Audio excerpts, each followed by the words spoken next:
now we understand the chemistry of it all, the biochemistry, and that's actually brand new. I mean, the first medical citations of the importance of fasting are just brand new. They were only described 3,000 years ago in the Vedic texts. In Sanskrit, the term upavasa means return to life, and that's the word for fasting. So this has been known for thousands and thousands of years, and we get kind of pompous, I think, in modern medicine, thinking that we've got all the answers, and it's sometimes really good and important to revisit what has been taught through the ages, and really to see what is happening in the rest of the world.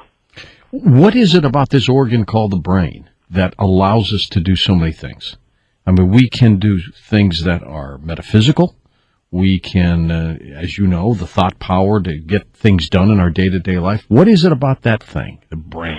Well, it's interesting. The brain that we carry, that represents just 2% of our body weight, and yet, even at rest, is consuming 20% of our energy utilization, enough energy to actually power a light bulb. The brain produces about 25 watts of energy while it's just sitting there.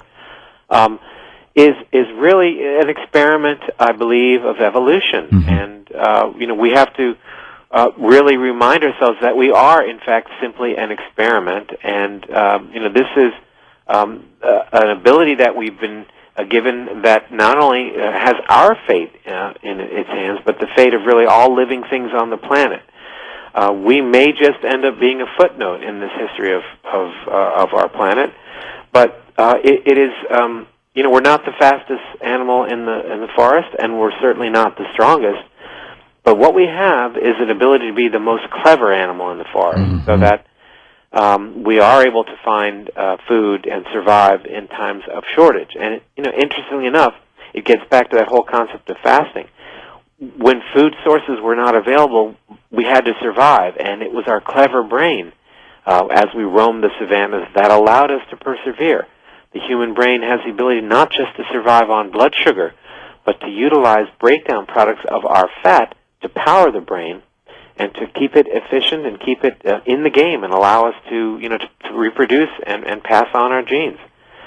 So it's the first time that this has happened. It's always been either bigger or stronger or faster would win the day, but we're the first to really be the most clever, and it's...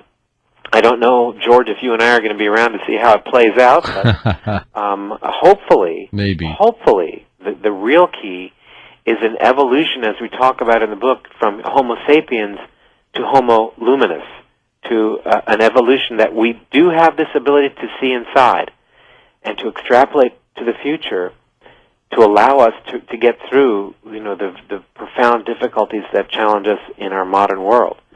And, many have said that we are reaching a time, a choice point in the next few years where, there's going to be some decisions that have to be made. And I'm hoping that individuals will make those right decisions, will choose to honor feeling, honor spirit, and move forward, and learning to respect each other as opposed to this overwhelming sense of needing to have more in comparison to others that seems to be, motivated by our more primitive brain.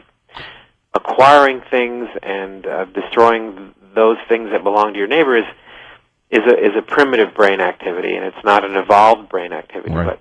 But we can very well evolve, and my hope is that we can help, in this book, provide the tools that allow people to do that. When somebody is tired, your arms still function, your legs still function, you feel okay, but your brain makes you feel exhausted. What is it? When you're tired, is it the brain that needs to get sleep and recharge?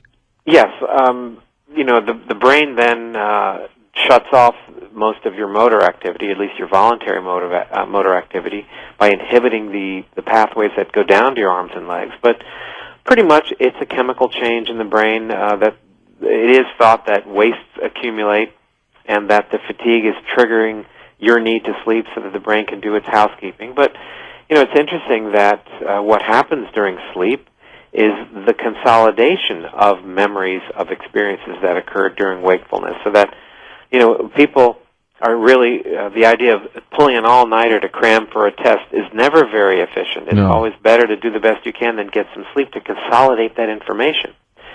So here I am at the middle of the night talking to you about this. What will tomorrow be like? But nonetheless, adequate sleep is so fundamentally important. And interestingly enough, having a sleep disorder, whether it's restless leg syndrome or sleep apnea, where individuals stop breathing appropriately during nighttime, which is measurable. Which is dangerous, isn't it? Not only is it dangerous, but it's also dramatically associated with an increased risk for cognitive decline and really Alzheimer's disease. So we pay very, very close attention to that. I can't remember when you fall asleep, right? You're in bed, and all of a sudden you wake up. Isn't it great? It's just like going under general anesthesia. It really is. That quick moment of sleep. Is that what death is like? Again, who knows? I mean, do you actually transition to another state? Are we humans today trying to have a spiritual existence, or are we spiritual beings that are currently just having a human experience? Who knows? That's the great mystery. Yeah, it really is. Now, what's the difference between, as you write, the old brain and the new brain? What is that? Well, the old brain is considered the sort of reptilian brain that we all have. We all do, yes. And about 300 million years ago, we had the emergence from the reptiles of another group of animals that are called mammals.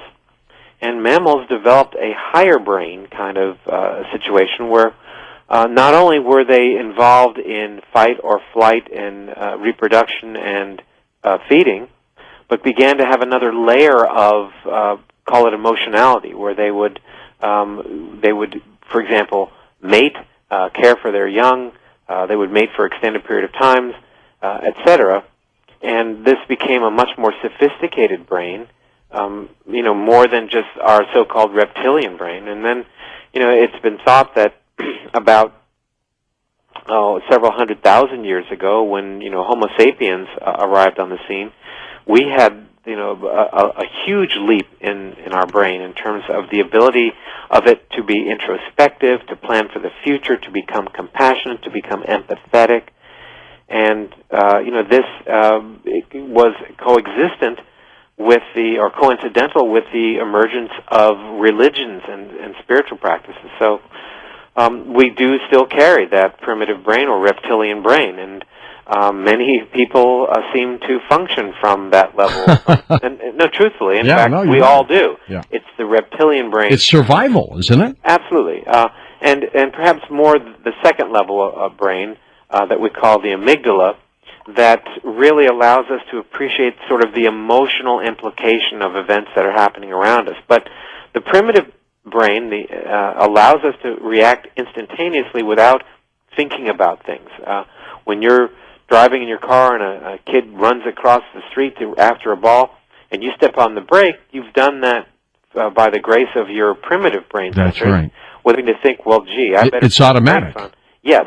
So there's clearly an upside to that. But the more sophisticated human parts of our brain allow us to measure our response. So at times we don't act reflexively in anger and things get out of hand. So we can train the human brain to be more in touch with that aspect of its activity as opposed to acting in a primitive fashion. And that's really through, as what you and I talked about earlier, this idea of neuroplasticity.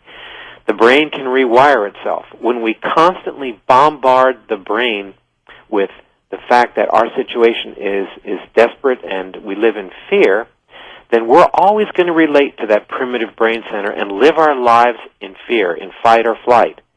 And that is reinforced when we continue to expose ourselves to situations that engender fear. For example, in a new book that I'm writing right now, I talk about one of my patients who gets up every morning. The first thing he does is he turns on Fox or CNN, and that's how he starts his day. Mm-hmm. And what I spoke to him about is simply not doing that, because what that's doing is reinforcing and strengthening that pathway, the direct connection for him to run his life and to judge his moment-to-moment experiences based upon fear, based upon relating to his primitive brain, as opposed to experiencing his life and relating to that more sophisticated part of the brain that allows him to be the human who he truly wants to be.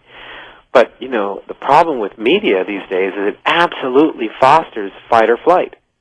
Even the video games that children are playing day in and day out, they're all about battle. They're all about shooting and killing and well, let's talk about that when we come back. What is that doing to everybody when they see that day in and day out? This is our last emerging artist for the day, but we were talking about the old brain, new brain. We'll let you finish up on that, and then we'll move on to some other topics here. I think the take-home message here is that we want to strengthen our connection to the new brain. We want to strengthen our connection to the sophisticated brain, which is our gift, as opposed to always functioning day to day by strengthening our understanding and our relationship to the primitive brain. We're not, primitive beings. And, again, through this idea of neuroplasticity and enhancing the ability to make good connections through the appropriate nutritional choices and lifestyle choices, we can enhance that process just as we can enhance the meditative process and the ability of the brain to really gain access to information that we know is out there. So, the take-home message is that we don't have to spend 8 years at an ashram or in deep meditation to really become in touch with the real key players in terms of brain function. That through the beauty of what we now understand in terms of gene expression, through making certain lifestyle choices, by eating certain foods and by fasting occasionally, by getting good physical exercise, by eating foods that are rich in a specific fatty acid called DHA, that we can turn on those genes to build a better and more efficient brain.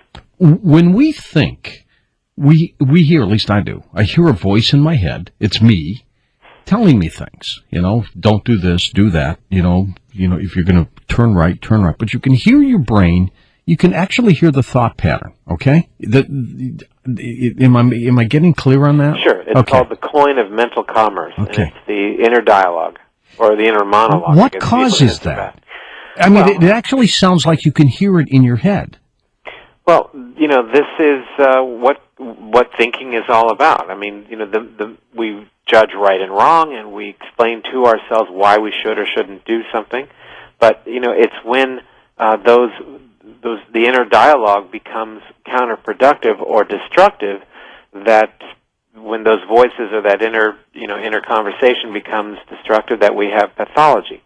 I mean, that's what schizophrenia is all about, where people begin to, hear other voices in their brain. Right, not their own. Telling them things. There are people in there that are giving information that may or may not be productive. So, but this is common. I mean, this is what the thinking process is all about. And interestingly enough, one wonders what is it like for individuals who've had strokes in the speech center of the brain.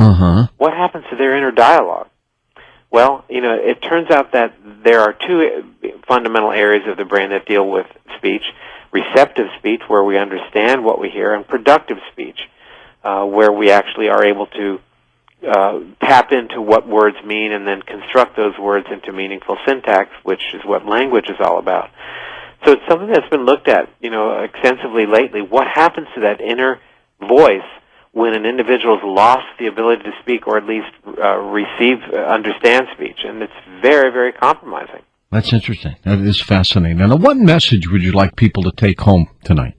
I think the most important thing is that, again, and I just mentioned it, we now understand the chemistry of how the brain wires itself and how the brain accesses powerful ability that we've been given, the gift of the human brain, this incredible supercomputer that we carry around. And through the ages, we were doing those things and really didn't know why we were doing those lifestyle activities that allowed our brains to work so much more efficiently.